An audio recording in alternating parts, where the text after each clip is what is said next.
Today I want to get you super inspired. We are going on a big Pondless Waterfall tour.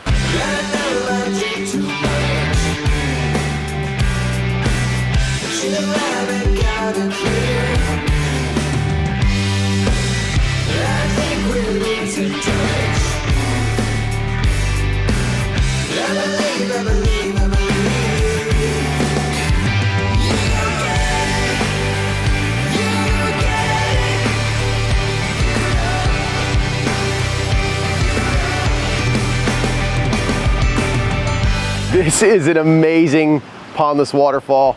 Starting all the way at the top, we're probably about like 35 feet away from where it starts. We had a beautiful hillside to work with here. It was begging for a waterfall, and boy did we give it one. We're running two 9PL pumps. Now this is pushing almost 15,000 gallons an hour down all these cascades. From the bottom all the way up to the top, we're between 8 and 10 feet of elevation. That's a lot of elevation to work with, and it takes a lot of rock to make that happen. Almost 60 tons of boulders are sitting in this landscape creating this water feature. This has been here for about 7 or 8 years, and you can see how all the moss and all these different microcosms of plants have taken over different areas. This is a perfectly grown in Pondless waterfall for me. I love moss, I love boulders. This has plenty of both. We've got a log going through the middle, almost looks like it fell over, just like you would see hiking through the woods in nature, and the waterfall's coming down underneath it. We're right off the back of the house, tons of windows, big deck, and a hot tub which is centered right in the middle facing this waterfall. There's not a spot in this yard you can't see this from. The homeowner went ahead and created walking areas. There's a bridge coming off the deck. Walking up through here, we've got an informal stepping stone path which crosses right through the middle of the stream. You've got this beautiful set of cascades on the right, and then down on the left it just flows down the hill. It's inspiring. Every return is inspiring. Up at the top, he's got a seating area with his fire pit placed right at the headwaters of the waterfall. Water is just flowing out from underneath this fire pit on both sides, starting this beautiful set of cascades. I could spend all day looking at this waterfall, all the different twists and turns, using rocks to fill the entire face with water. Then we're coming around the other side, twisting 90 degrees, back into pooling areas. We got streams. My favorite part has to be the way these edges are done. This rockwork was set so it was just above the water level, and look how the moss has grown right to the water's edge. That is a perfect edge for me. I love the way this comes up, steps up here onto this rock, and continues out into the landscape. In reality, the liner that encapsulates this whole thing comes all the way back to here, so there's no worry about the water escaping the system. Using all these low rocks to layer and build up into these waterfalls and outcroppings gives it that really natural feel. Now you need some space to make a water feature like this work. And here they had the space, they had the hillside. The homeowner said to me, listen, I want to walk out the door and say, wow. And ever since we created this waterfall, he's been saying it every day.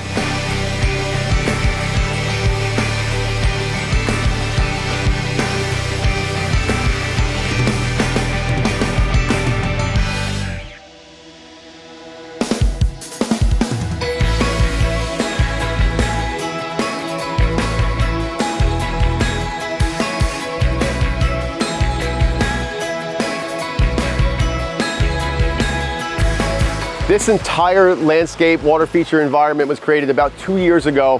The homeowners wanted to have a water feature that was facing towards their seating areas, like their sunroom, upper patio, and then all the other spaces they use in the backyard. In order for us to make that happen and maximize the space, we first started by creating a retaining wall on the backside, right along the hedgerow, and then back up this way. There's a 5-foot tall block wall back there, which is giving us our structure to build against. Then we trucked in yards and yards of good compactable soil to start to create our mini mountain here.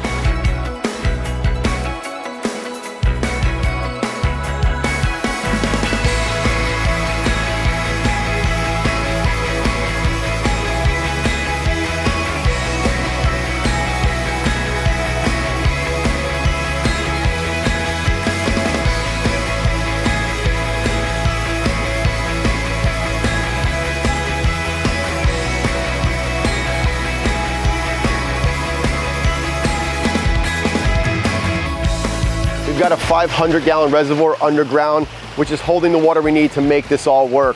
From there, we've got several pumps that are feeding the top of the waterfall, which from the bottom is almost 4 feet of elevation. We're flowing upwards of 15,000 gallons an hour through all these cascades and streams, making its way back down to the bottom. We've got pooling areas, rocks that are layered in, bouncing water off of one another, really maximizing the space, making it so that sound permeates the entire backyard.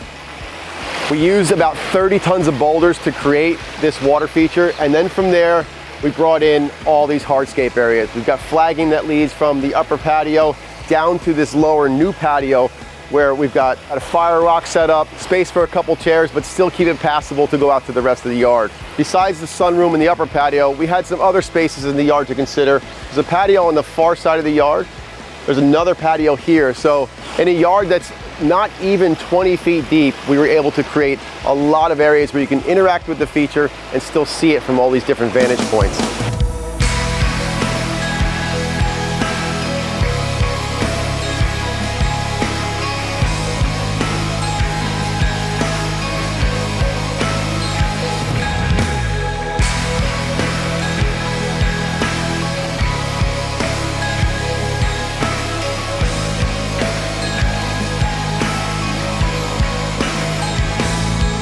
If you're looking for a park-like setting, this is it. I always love coming back to this Pondless Waterfall. We're talking 4 feet high at the start of this falls, making its way down a 35-foot stream into a 1,000-gallon reservoir. In order to make this even possible, this yard slopes away from the house, so it's not really conducive to a waterfall that faces the house. We had to build a 5-foot high retaining wall back behind this to support the structure of starting this waterfall. Then we came in with about 50 tons of large indigenous boulders to create this masterpiece.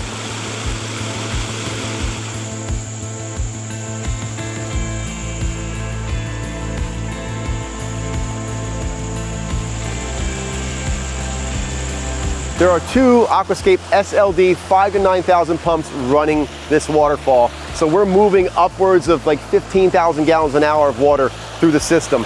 And it needed it for these big boulder falls.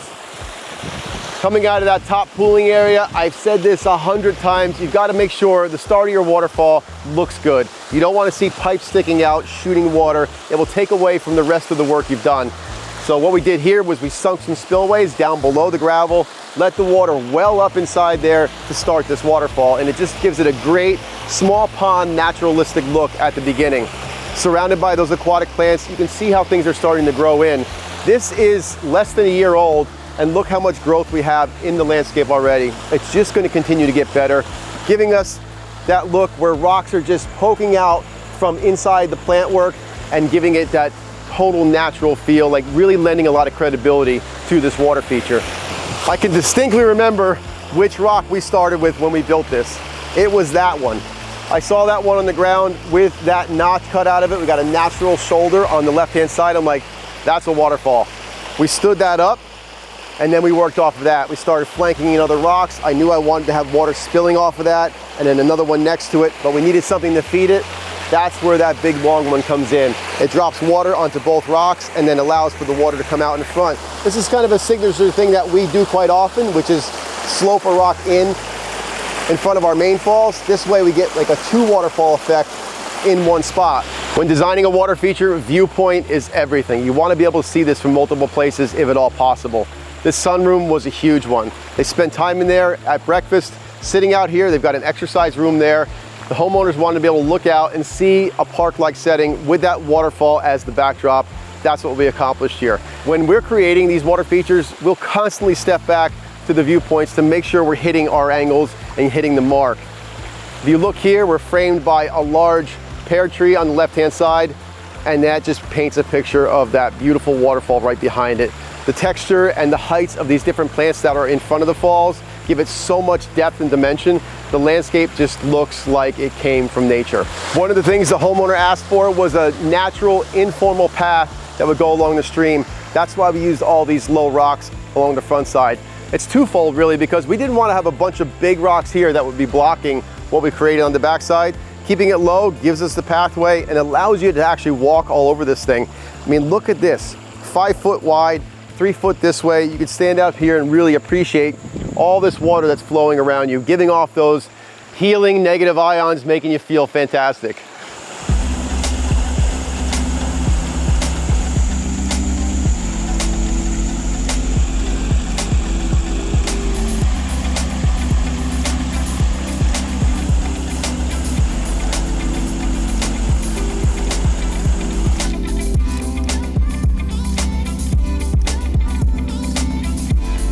Here's a great example of a pondless stream and waterfall where we've got some more space to work with. They had this pergola installed and they wanted something to sit next to that really put off that sound, but also lent a bit of mystery. From end to end, we are over 40 feet long. Starting over here in this tree line, we built a retaining wall back behind there so we can get some elevation for this waterfall. This is a flat backyard which actually slopes away from the structure, so we had no choice but to build that up so we can get things coming towards the seating area. This is flowing about 7,000 gallons an hour through this entire system to feed these falls. So we're coming off this way, dropping in, got some beautiful stacked slate work, which is showcased behind that curtain of water, falling into a collection point, and now we start to go downstream. We got areas like this with these cobbled in beaches, giving a really great look down into the water, lending itself to great visibility for the waterfall. So standing back here, I can see every inch of what's happening in front of me. It disappears underneath this big grass here before it reappears within these huge monolithic boulders. We've got some more of that beached out edge treatment, and you can see a lot of these plants are starting to grow in, really bringing things in and naturalizing these edges. The way these rocks are placed, they're layered in such a way that it looks like it might have been a glacial deposit or something that happened as the water moved rocks around through millennia. We got a little tiny drop here. Only talk about 1.5 inches, but it's enough to create a disturbance where you can actually see the water rippling. I love that. I love something so simple like that, that it just changes the look of the water from this nice smooth coursing stream here, and then we've got some rippling and some turbulence there. Anytime we've got an outside turn on a stream, what happens in nature, it pushes everything to the outside. That's where we kind of want to mimic this cobble look on the outside here. And you can see this forget-me-not is really doing a great job of growing inside here. Over time, it's going to grow out right to the edge. We've got liner all the way out here. So we got plenty of liner here to support the height in the stream. The idea here was, as you're sitting up at the patio, the water feature makes its way down and then just disappears around this tree, giving it the illusion that it just keeps going out through the neighborhood. Over here is where we actually ended it with a 1,000 gallon reservoir. This one is set up for sustainability, so any rainwater that comes this way is captured in the reservoir and it actually recharges the basin, keeping it so that we don't have to constantly use city water to top this off with evaporation.